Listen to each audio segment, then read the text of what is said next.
My name is Ava King, Miss Enfield Teen USA 2020, and this is my interview with the Pageant Project.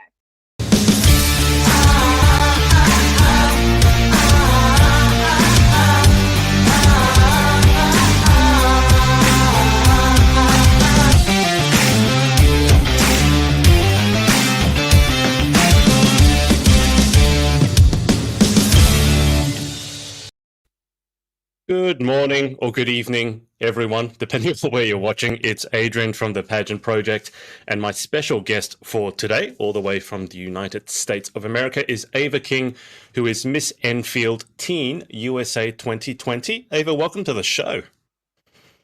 Thank you. I'm so excited to be on here. I love the show so much. I've been looking forward to this all week. How has your week been? I mean, give us an idea what a typical. You just had your shot, didn't you?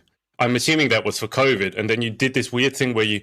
I gotta say, I don't know. Did that waving your arm around thing really work? I'm not sure. So if you don't know, Ava put up this story where she has this trick that apparently after you have a shot, if you don't want to feel pain, you get your arm and you do this. Did that actually work? Yes, I've been doing it for years. One of the nurses in my pediatrics office taught me 8 years ago, and I use it for everything, like flu shot, any booster shot I ever have to get. As soon as I get it, as I'm walking to the car or I'm in the car, I start swinging my arm. It works, I promise you. Okay. I don't think I've ever been given that advice by a doctor before, but I guess if it works for you, it works for you. What shot was it? Was it the COVID jab?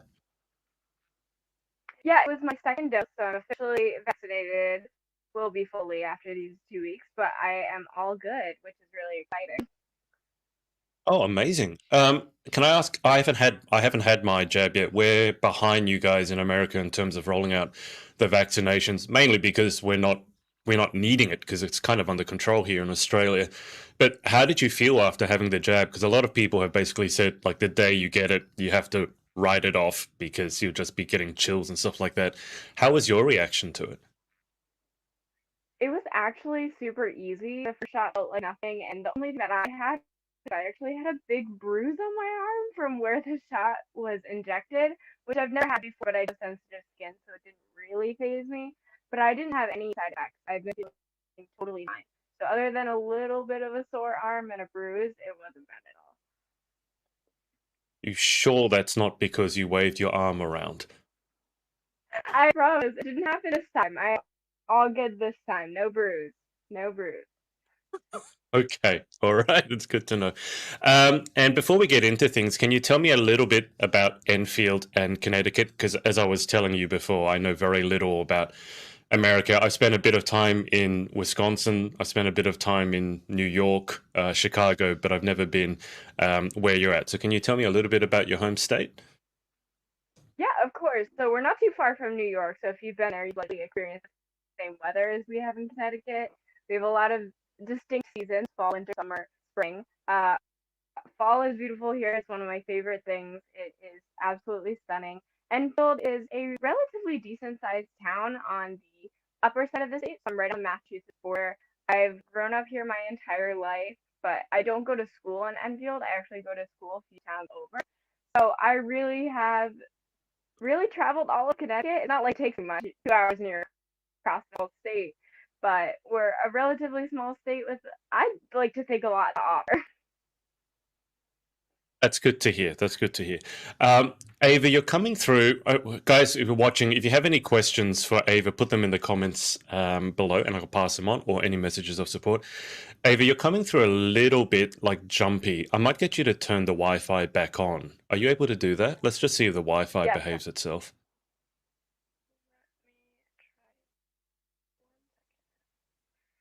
And if it doesn't want to behave, then we can jump back onto the mobile. Okay, we give it a bit of a time to settle. This is one of the issues doing interviews with people all around the world. Okay, am I coming through okay for you? Yeah, you're a little fussy, but I can hear you. As long as you can Okay, hear it me, sounds about I can work. yeah, it sounds about the same. Uh, okay, Yep, we'll make a go with it. It looks like it's about the same. All right. Now, I've been wanting to interview more pageant contestants who have an entrepreneurial bent.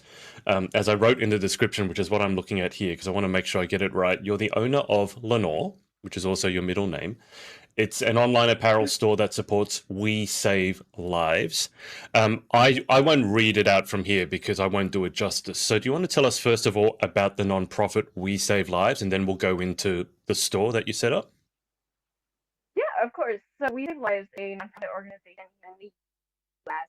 that uses education to teach others about making choices in your vehicle, whether that's choosing not to text, choosing not to drive under influence, whether it be drugs or alcohol. And pretty much they do it to all different age levels, starting at middle school, high school, going all the way up to college and adults, even adults that have unfortunately been affected by it. So I really wanted to partner with them because they use education, which is always what I say. Education is the first step to change, and without education, you have nothing. So that's why I chose to partner with We Save Lives. Perfect. Ava, I'm going to be a pain and get you to go back onto your mobile because the mobile was actually better. So can you I, switch back to, because you're sort of coming through in bits and drabs, and because whoop, you still there? I am still here. Okay, cool. Are you there? Because what? I'm sorry Yeah. about this. I just did it. I promise. No, it's all good. This is just sometimes what the internet's like. So, can you go through what you just said again because it's super important, and I want everyone to hear it because it was just sort of coming through in dribs and drabs, and I got most of it, but not all of it. So, the nonprofit We Save Lives. Can you tell us a little bit about that? Yes, of course. So We Save Lives is a nonprofit organization here in the U.S. that uses education to combat impaired driving, whether that's texting, under the influence of alcohol or drugs or anything in between. So I always say that the first step to change starts with education, and without education, you have nothing. So I wanted to partner with them because they go directly that educational route, starting with middle schoolers and teaching all the way up to adults. Right. It's it's interesting. I don't know what the rules are in America with driving and using your phone. Here in Australia, you're not allowed to use your phone at all. In fact, we just had what they would call, I guess, safety cameras installed that take photos of you, and they're not actually even posted, so you don't know where they are. And it can tell because it's everything is AI and computers. It can tell when it takes a photo of you if you were using your mobile phone when you were driving, and there's a substantial fine. And then we also have a demerit system where you get a certain number of demerit points, and if you get a certain number of points, you lose your license. So in Australia, it's completely disallowed. The only thing you're allowed to do is use it as, GPS for something like that, as a map. So in America, are the laws the same, or are you allowed to use your phone, or does it differ from state to state? So we are not allowed to use our phone while driving. There is a fine and a ticket for texting and driving, but unfortunately, we don't have the technology that you have over there in place to kind of catch the people that are doing it almost. So it's a lot more common here, and I tell you, every single time I'm on the road, I see someone looking down at their phone or literally holding up to their wheel while they're driving or at a stoplight. So this is why I really chose it because I saw how big of an issue it was, and especially in Connecticut, we are known for the smallest state with the worst drivers. So it is definitely an issue here, and I see it a lot. And that is when I was like, we have to make a change here. This cannot keep happening. Um, why are the drivers so bad in your state? Is there any reason? I don't know. I don't know if there's just such a dense population here, so there's too many people for how big the state is, or I'm not quite sure, but it seems to be a trend. Okay. And look, there's so many different advocacies that you could pick. A lot of worthwhile advocacies. Was there any particular reason that you decided to pick We Save Lives?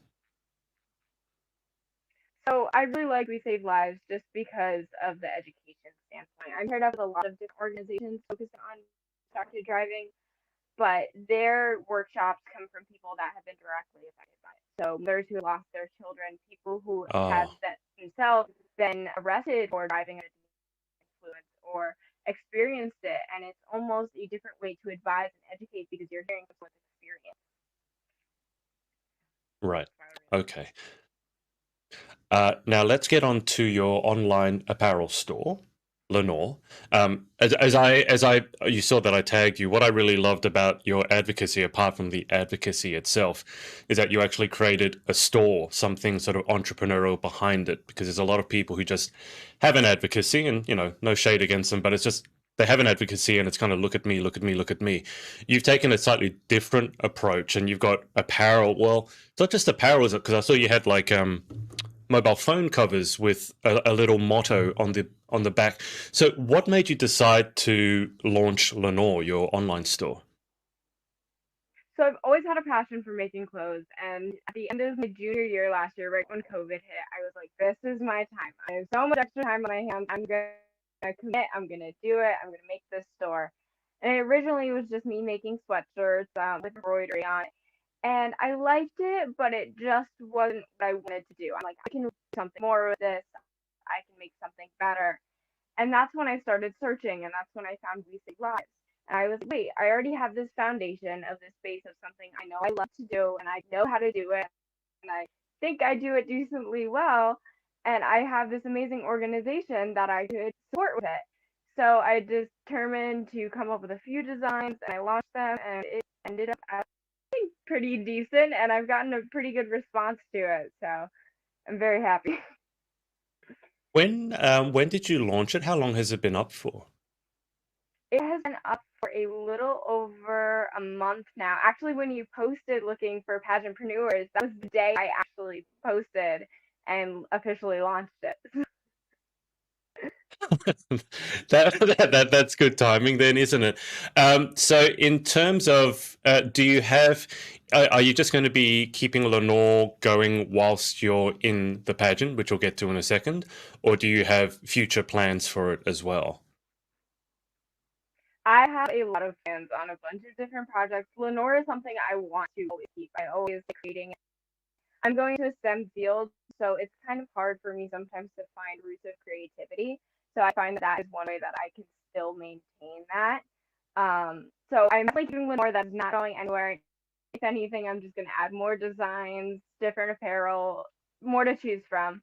But I have a lot of things coming up. I'm about to release my second children's book, which is another thing that is going to be related to my platform that I've been working on for a long time. So I'm always trying to find new projects, and I like to be like artistic and creative with them. That's kind of my avenue Yeah. when it comes to advocacy, for sure. So can you tell us what the second children's book is? Because the first one I've seen here that you illustrated it, and that was available on Amazon. The fish born out of water, Rosie the Red Fish, which ironically is an Australian fish. Why Yes. did you pick an Aussie fish out of all things?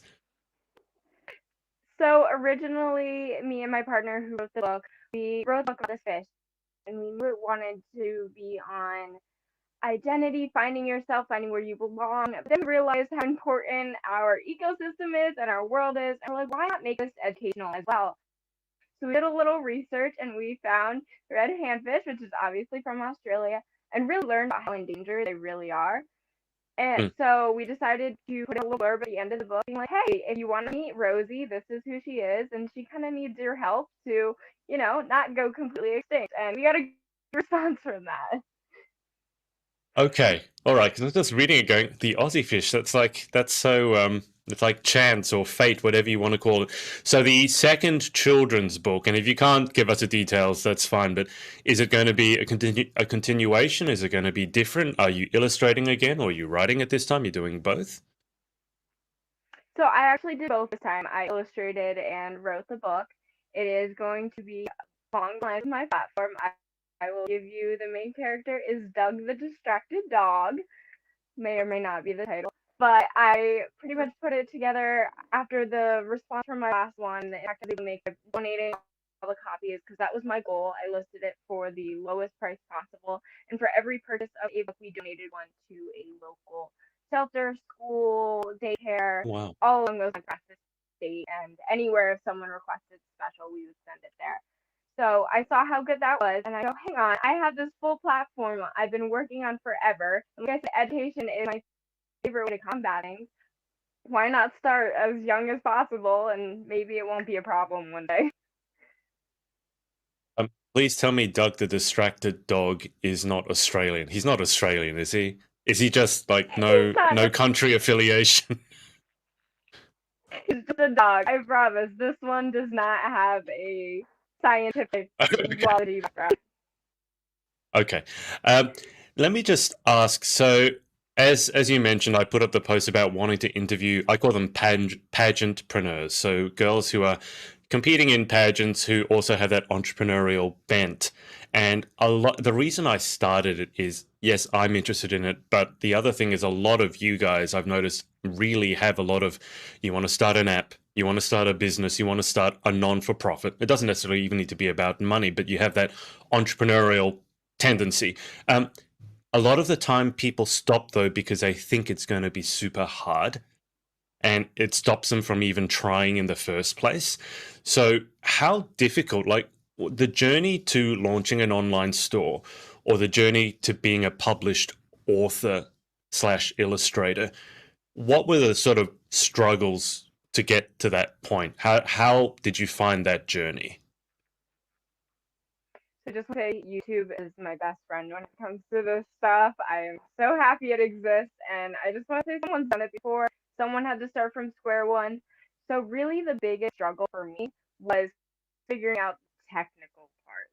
Like I said, I can draw, I can do the creative parts, but when it comes to actually uploading, getting it published, coding a website, figuring out how to do layouts and connect it to banking and everything like that, that took a lot of time, especially because I'm not 18 yet. It took a lot of communication with my parents, figuring out how I can actually get funds to make sure that those delivered and communicated to that nonprofit.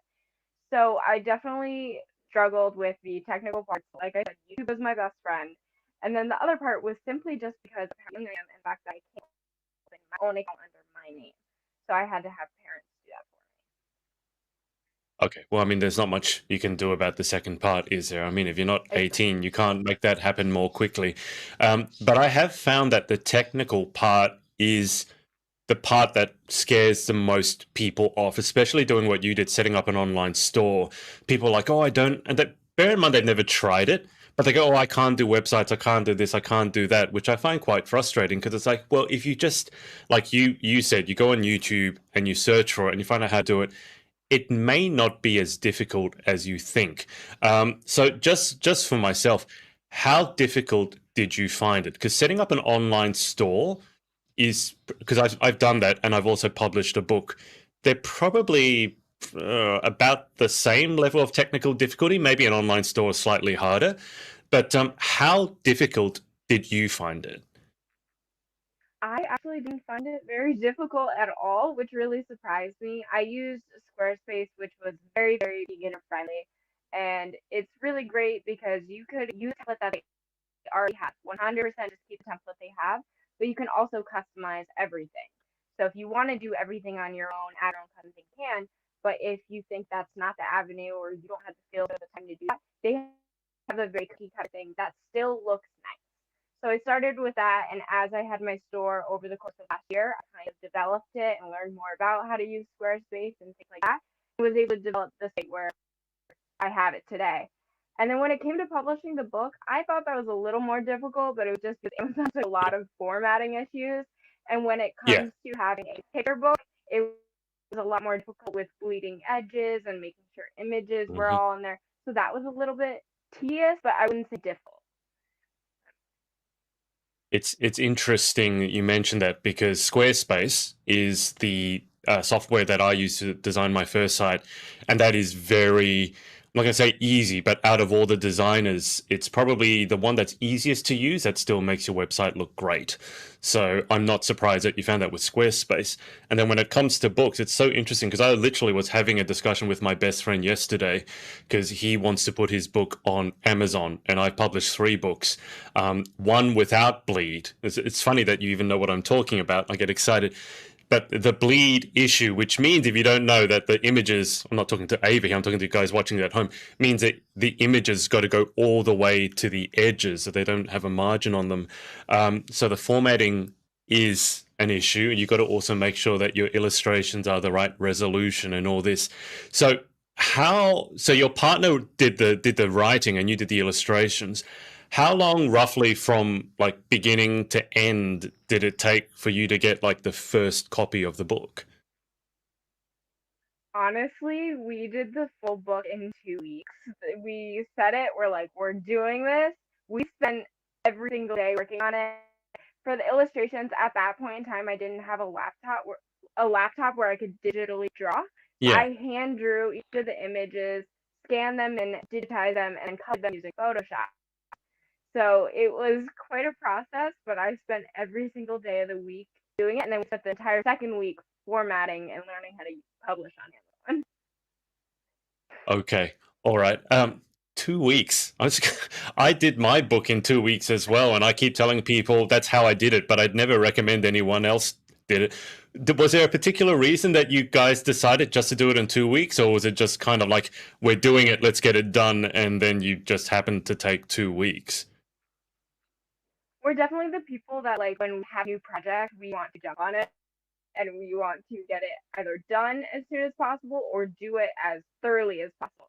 So we set a plan, we're like, we're doing X, Y, and Z, and we are getting this done. So it was more just how we like run together, but that kind of was the time frame. I've taken a little bit longer with the second one, but it's cool Yeah. now that I know how to do it. Yeah, the second time when you know your way through is definitely you can take your time a little bit more. When you uploaded your manuscript, your actual like electronic version up to Amazon, did you get approved the first time, or did you find that there were issues that you needed to fix? We had to go through that 3 times, I believe, all because of the bleeding lines, the images, the barcodes that have to be on it. So 3 times we had to re-upload, and we spent probably 2 or 3 days out of that like 2 week time period simply just trying to upload the book. Yeah. Okay. I'm glad it's not just me, and I'm glad someone else understands the process it takes to get a book onto Amazon. Hopefully this time around it's a bit smoother for you. Was there any particular reason you decided to do a book? I mean, it's a great idea, but again, a lot of people would be scared of the idea of putting up a book. You've already said you're creative. Was there any reason you decided to go down like the children's book specifically, that route? So I've always loved art. I really gravitated towards portraits actually, but my sophomore year I took an art class, just the regular 2D art for high school, and my teacher came up to me and she was like, "I can see you as an illustrator." I was like, "Why would you say that?" And she was telling me just use my colors and the way I like go about the process of my drawings. And I thought about it, and when I was looking for things to do this year, I'm like, okay, what's the next project? Because I really like to stay busy. I always like to have a next thing to look forward to. I kind of went to my partner Zach and I was like, "What if we did this?"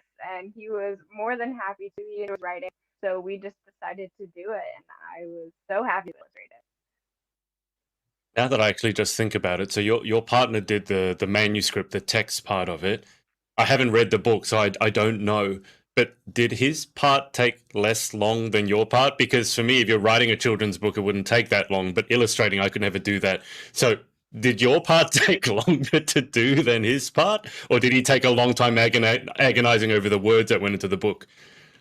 No, I think he literally wrote it in maybe 2 days, and one of those days was Okay. probably resizing, and then the remainder of the 2 weeks was Yeah. all my fault, all of me. Well, I wouldn't say it was your fault. I would say that you have the harder job when it comes to a children's book. I mean, the manuscript, the words in a children's book generally aren't very big. So I wouldn't say it's your fault. I would say it was your job. If we circle around full circle to pageants, I normally start the interview with this, but we'll go for it now. Can you give us an idea as to how you got involved in the crazy world of pageantry to begin with, and how your journey has led you here? Yeah, of course. So my mother brought me into this. Uh, so she is from North Dakota, and she only competed in 2 pageants when she was my age, in a very small system before it was really super popular. And then when she had me, she waited until I was about 7 years old, and she asked me if I would be interested in competing in a pageant. I obviously had no idea what it was, so she took me to go see one. She goes, "You want to do this?" And I go, "Yeah, I'll try it." And I love it. I would not get off the stage of my first pageant, so you could say I was set from then on. So I've been doing this for 10 years now, which makes me feel old, even though I know I'm not. 10 years. You've been already doing it for 10 years. Jeez.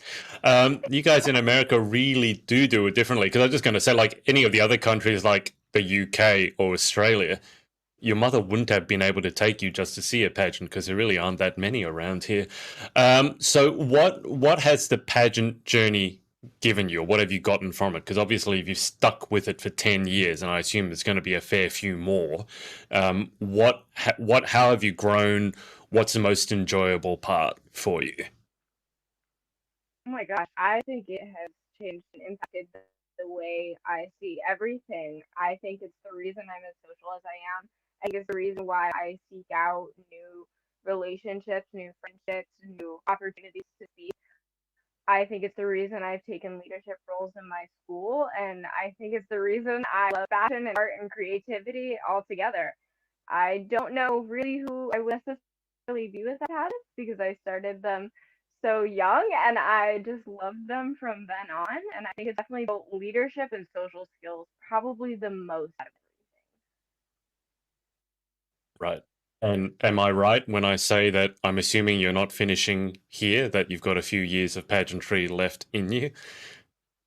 that's my plan. That's my plan. Okay.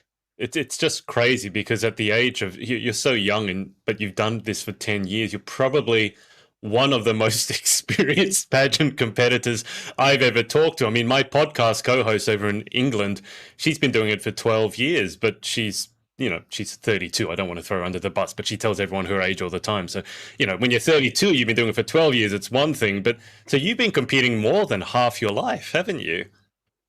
Yeah. Yep. Started at 7 years old. That's something else. That's impressive. Whilst I remember also on your Instagram, you have like a video session. I can't remember the name of it. Was it Tiara Talk? PR talk, yeah. Okay. Can you tell me more about that? Because I saw, I think it's your latest episode or one of your more recent episodes. You said it's Tiara Talk, but then you actually deliberately talked, I think it was about finances, which you made very clear was different to pageantry. And this, ties again into entrepreneurship and pageantry, which for me, it's so fascinating.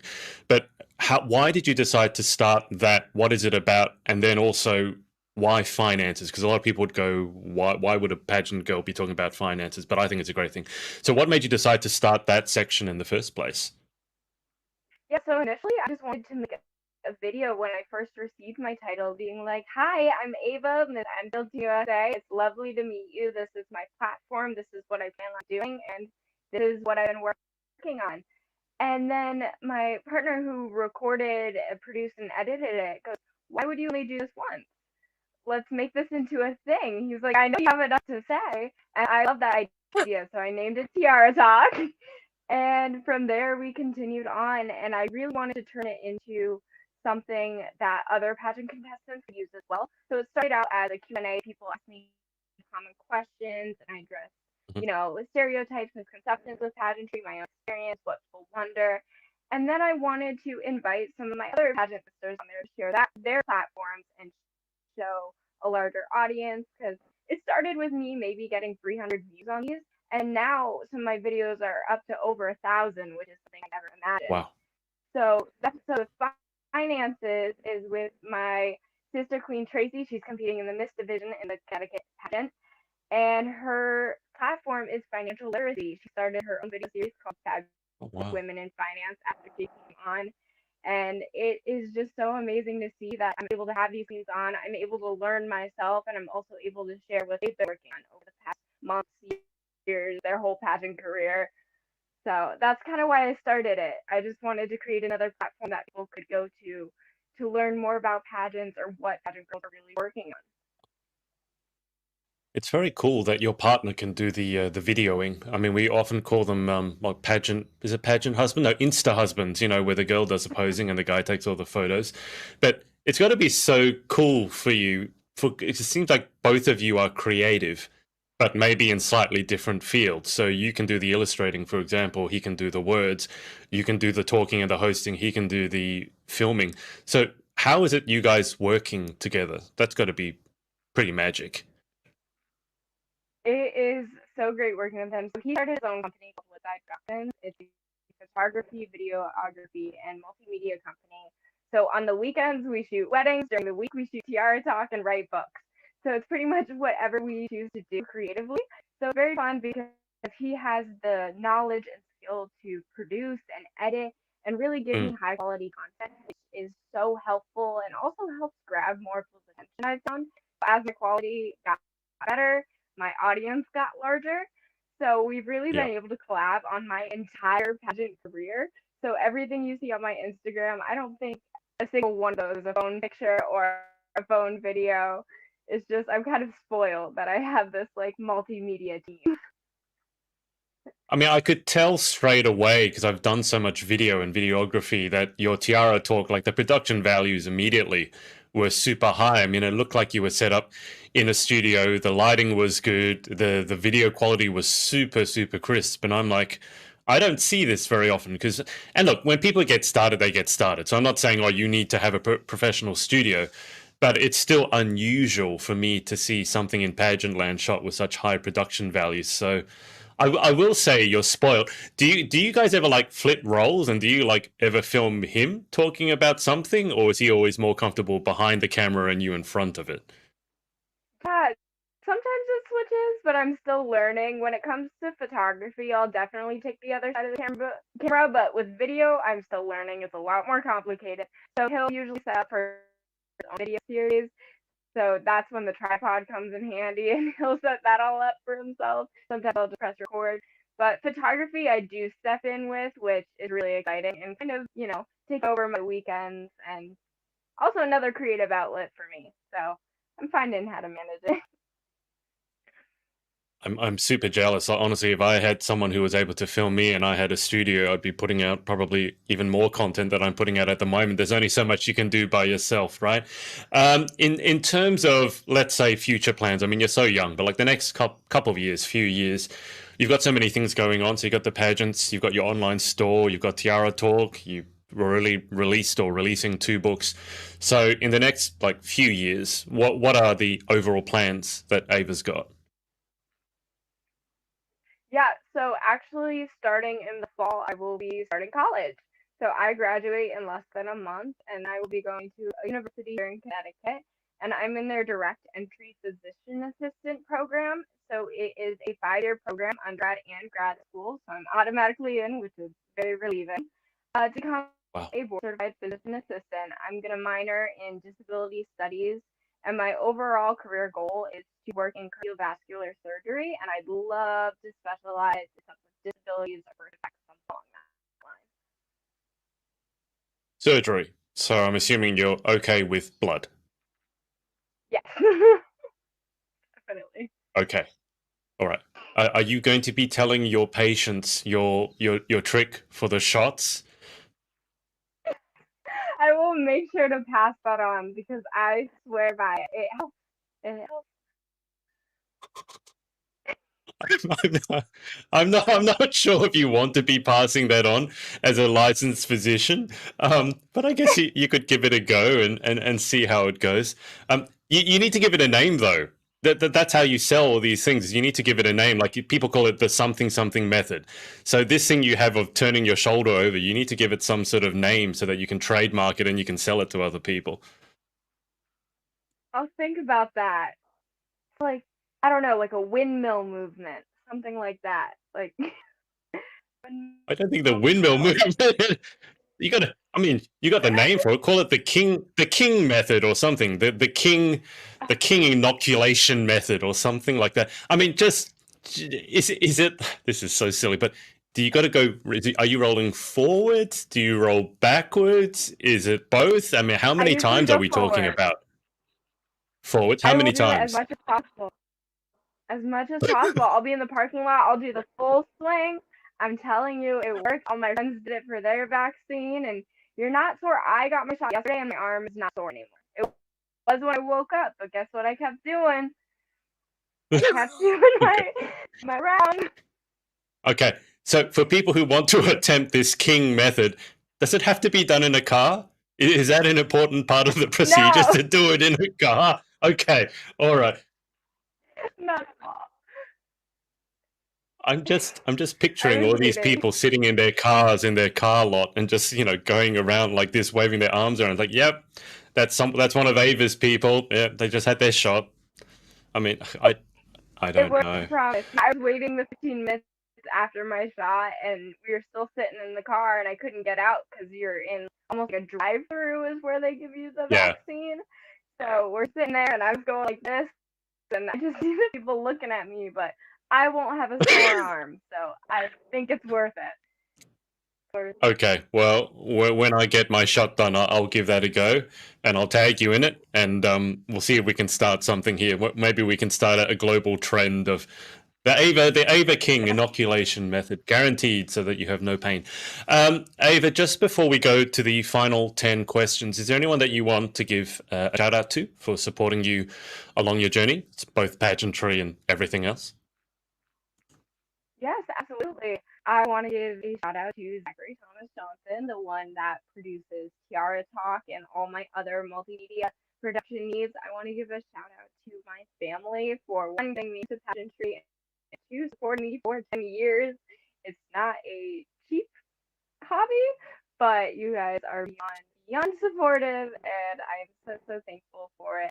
I'd also like to give a shout out to our pageant director for this year's pageant because it has been pushed back, I think, 4 times now. But each time she reassures us that she's doing the best she can to get it through. And we had orientation about a week and a half ago, and it was the most amazing experience ever. So thank you to everyone on the TV USA and Team USA board. So thank you to everyone really who supported me at all. When is the actual pageant, Ava? The pageant starts June 4th. So that's my interview day. So fairly soon. Okay. How are the nerves feeling? I am more excited than anything. Obviously, I'm nervous. More nervous because this is the pageant I've waited 10 years to do. I've been watching Right. Miss Connecticut Teen USA since I started, and this is really the one I've been leading up to. I've had my gown saved for the past 4.5 years. I've been waiting for this literally forever. So I think more excitement than nerves. Obviously, there's nerves. There's always going to be, but I think I'm pretty good. Yeah, I would imagine. Do you have a favorite section of the pageant?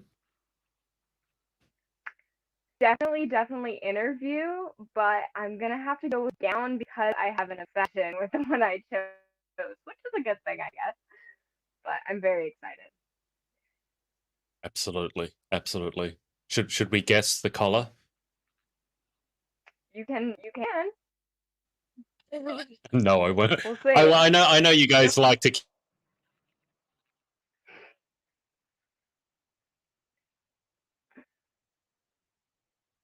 Oh no, you're frozen. Keep. Did I lose you?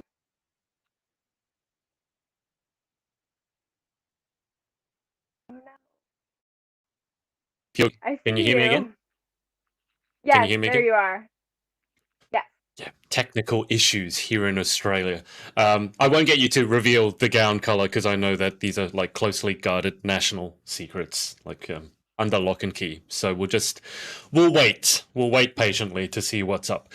Okay. I do normally ask people just before the final 10 questions what their hobbies are. I mean, you sound like you're so busy, you probably wouldn't have time for hobbies, although you probably see like doing Tiara Talk as a hobby, because I would. So, do you have any hobbies outside of all the other stuff that we've talked about? Yes, actually, I can play 3 instruments. I can play guitar, ukulele, and banjo. So those are my hobbies outside of like art, I would say, like physical drawing art. Right. Okay. Well, I mean, you're obviously a very creative person. If your hobbies outside of art are playing a musical instrument, yeah, you must be one of the most creative people that I know. Do you see like things like launching your business, launching Lenore, and things like that? Do you see that as creative? Because I find business itself to be super, super creative. I can't draw to save my life. I never graduated past stick figures, to be clear, but I do find entrepreneurship itself to be really creative. Do you find the same thing?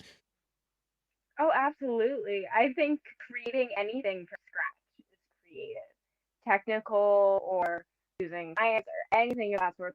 I think making anything from scratch or that wasn't just pre-existing is creative. Yeah, Yeah, yeah, for sure. absolutely. Okay. Well, we'll go through the most pageantesque part of the interview, which is the final 10 questions. It's not a speed round. You can take as long as you want to answer, or you can try and speed through them. It's up to you. Okay. So, question the first. What is your favorite word? My favorite word. Ooh, that's a good one. I'm gonna have to go with opportunity because it makes me feel hopeful. That's like the first word that comes to mind. Opportunity for sure. That's a good one. These questions mostly come in pairs. So, question the second is, what is your least favorite word? My least favorite word. Ooh, probably something that I don't know if I can pinpoint it. Something like words that are super, super descriptive that don't necessarily need to be. Where it's like Long texture or words? what's the one every Te- no, like uh moist. Moist is yeah. one or like scratchy, like ones like that. We'll just go with those. We'll group them Okay. all together. Okay. Yeah, moist is a very, very common answer, so that you know that's probably the most common answer I get to any of these 10 questions is people's least favorite word being moist. It comes up like all the time, probably in more than half the interviews. Okay, so question three. In life, what gets you excited? What turns you on? My future career. That gets me probably the most excited out of everything. I found out I loved medicine. I want to say sophomore year. Before that, I thought I wanted to be a newscaster on television looking at meteorology and, political science and things like that. And then I really found my love for medicine in my first biology class. The fact that I get to go into a career that is right up my alley and I am genuinely excited to go into makes me so I don't want to say ready to grow up because obviously I love it, but not dreading it. Everyone's like, I don't want to Yeah. grow up, and obviously I understand. And I love being a kid and youthful and everything like that. But I'm excited to start the career that I'm passionate about. Well, I mean, growing up doesn't have to mean that you lose everything that's exciting. I think age is a Yeah, number. It's a mental attitude. I think as soon as you start going all the reasons that you can't do something, or as you guys say, you can't do something, that's the moment that you get old. I mean, I know people who are 50, 60 who are still very young. I also know people who are 11 years old who are about 80 years old mentally and emotionally. So it goes both ways, I think. So question three was what turns you on. Question four is what turns you off. ooh, hmm. That turns honestly technology. Technology things beyond what I already know. And I know that's bad and we're advancing and it's something I gotta face. But it definitely makes me look at the project that I'm going to do and go, ugh, like, it stops me in my tracks before I actually learn how to do it. So anything with technology and my whole family will vouch for me on that, for sure. It's so weird because I assume that, I mean, most of the pageant queens that I talk to, they're fairly young, like teens like yourself or early 20s. And so many of them are absolute disasters when it comes to technology, which is really weird because everyone goes, "Oh, you young people, she'd understand this. She'd understand Instagram, TikTok, video camera, this web stuff." And I'm like, actually, no. I think pageant girls are really quite technophobic. I don't know why, but Yep. you're not the first person to tell me that. Yeah, Instagram is my Holy Grail, I absolutely love it, but beyond the basic social media, I will leave it to the rest. I will leave it to someone else. It's such. I wonder if there's a reason for that. Anyway, question 5: what sound or noise do you love? Ooh, I'm gonna say the sound of the birds, which I know a lot of people can get really annoyed with, but my dad has a thing for feeding birds. We have probably 10 bird feeders in our backyard. So I always woke up with my window open or watching him feed them. Bird was my first word, so hearing them makes me just happy and it reminds me of home. Okay, so bird was your first word. That's unusual. Bird. Okay. Yeah. Question Uh, 6: what sound or noise do you hate? I strongly dislike the sound of someone shuffling their feet on the floor. I don't know if you've ever experienced it, someone wearing either high shoes or slippers and not fully picking up their feet when they walk, so their shoe almost drags, and that is something I can't stand. That's that's a first. I've not heard that one before. I've heard similar answers to that. Like someone said they didn't like the sound of cardboard boxes being dragged along. But I've not heard the feet. Loud chewing is a very common one, but I've never Oh heard yeah, for sure. the shoe shuffling. You guys never do it in you do know that in school, like if you shuffle your shoes along the carpet really quickly and then you touch someone, you can give them like an electric shock, right? This stuff. Yep. Yes. Exactly. Just if you ever hear the sound of it, just like pick up your feet because your poor shoes are being worn. They are wearing away just because you don't want to pick up your feet. Okay. Well, that's fair enough, but I'm going to imagine that's not a sound that you hear very often in pageant land, because in pageant land you can't be shuffling your feet along, can you? Don't want to be shuffling along Nope. in your tippy tops. So maybe that's one of the reasons you love pageantry so much. No shuffling shoe sounds. That's true. Question 7: if you could have any one superpower, what would you pick and why? Hands down, be flying. I really want to fly. I would love to experience it. I love heights. My ninth birthday, I went to a ropes course and zip line course. Don't know let me do that at 9 years old, but I've always loved heights, and I would like to experience almost the feeling like weightlessness, which is what I Mm. imagine it would feel like. So I definitely say flying. Have you jumped out a plane? I have not. I will one day. I promise that. One day. Have you? Yeah. Yeah, I've done it 2 times or 3 times. You just said you want to experience weightlessness. It's it's a surreal feeling because you reach terminal velocity, so which means the force of the air going up against you equals the force of you coming down, so you're actually not accelerating anymore, and you're going so quickly. But once they deploy the parachute, there's no noise whatsoever. It's completely silent. It's the most exhilarating feeling. I love the feeling of tumbling out. Once I pull the parachute though, and you start spiraling around, I'm not such a huge fan of that because that continual circular movement actually makes me sick. But the tumbling out, there's no feeling like it. So if you want to give that a go, then you absolutely should. I will tell you, if they're anything like what we have here, they say that we're good because you're tied to someone else when you do it the first time. It's tandem sky jumping, right? Tandem skydiving. And they always say we're going to go on 3. They always kick you out on 2. It's Because if they never wait on for 3, 3. you tense up. No, because you tense up. It's like 1, 2, and then 3, you'll tense up. So it's always, okay, we're going on 3. 1, bang, you're out on 2. So I'll just let you know that now. That's the one trick that I know. But yeah, it's an amazing feeling. Thanks for the warning. Now, see, you taught me a trick, and then I taught you a trick. So when you get shot, now you know, and when I jump out of a plane, now I know. It's very educational. Very, very true. Okay, then we can consider us even. Question 8. This would be a bit different for you being a student, but question 8: what job or occupation other than your own? So we know that you're going into surgery. So what occupation other than that would you most like to attempt? I would really like to attempt real estate. I Another hobby of mine is just going on Zillow and looking at homes in my area and in different areas to compare price points and how much square footage you can get for the price. I don't know why. I have always loved it. Maybe I just like building my dream home in my mind and finding out maybe where I want it to be. But I think I do pretty good at real estate. I could kick some butt when it comes to staging, and I feel like I have a decent base when it comes to finances. So I'd give real estate a shot for sure.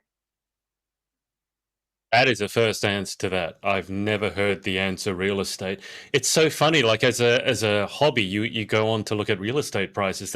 That's a sign of someone who's very entrepreneurial. I just have to say, like at your age, just to casually go on, have a look at how much that price costs. It's like, yeah, that's different. But that's very cool. I love that. Question 9 then is, what job would you definitely not like to attempt? I don't think I would attempt anything that has to do with electricity. My partner went to trade school for electricity, electronics, and I could never. I've seen him do wiring. Electricity is terrifying because you have to know what you're doing, otherwise it can go very, very wrong. So I don't think I'd mess with anything with electricity. That's my I Speaking of electricity, I interviewed Marissa Butler, the current Miss Earth USA. She was struck by lightning. Oh my gosh. I mean, not recently. She's fine. This was like years ago. But she loved the sound of thunder and lightning. And so one day there was a storm. She tells this story all the time. And she was on her computer on her phone. And she was leaning out the window because she loved lightning and thunder so much. And then it arced down and hit her. She woke up, passed out on the floor. I was like, oh, God. So that's, yeah. Electricity is terrifying. It's so scary. Well, you say that, but then you're not terrified of heights at all. I mean, most people would think the idea of tumbling out a plane is like completely unnecessary and terrifying. It's just, it's funny, the different things that set different people off. But yeah, electricity. Okay. Final question. If heaven exists, what would you like to hear God say when you arrive at the pearly gates? I think I would like to hear him say that you did good. Just reassurance that everything that happened the way it was meant to be, and I did everything I could, no matter how, when I end up there, things like that. I think I'd like to hear just you did good, kind of that welcome, reassurance, and just overall peace. I think that's how I definitely want to hear it. Well, sounds good to me. Ava, that's about it. Look, thank you so much for your time. Thank you. This was awesome. All the way. Yeah, it was great fun. I still can't believe how entrepreneurial you are. You might be the most entrepreneurial person I've ever met, and that's saying something. That's very cool. I can get behind that. Good luck with the pageant, which is in like, I don't know, 2 weeks, give or take. And I'll keep you on the line, as I said, just for a second whilst I hang up with the audience. But thanks to everyone for watching, whether it's live or on the replay. And we will speak to you again very, very soon. Bye. Thanks for watching. Just a reminder to you entrepreneurial types to come and join us at our Facebook group, facebook.com/groups/the pageant boss. I'll see you inside and see you in the next episode.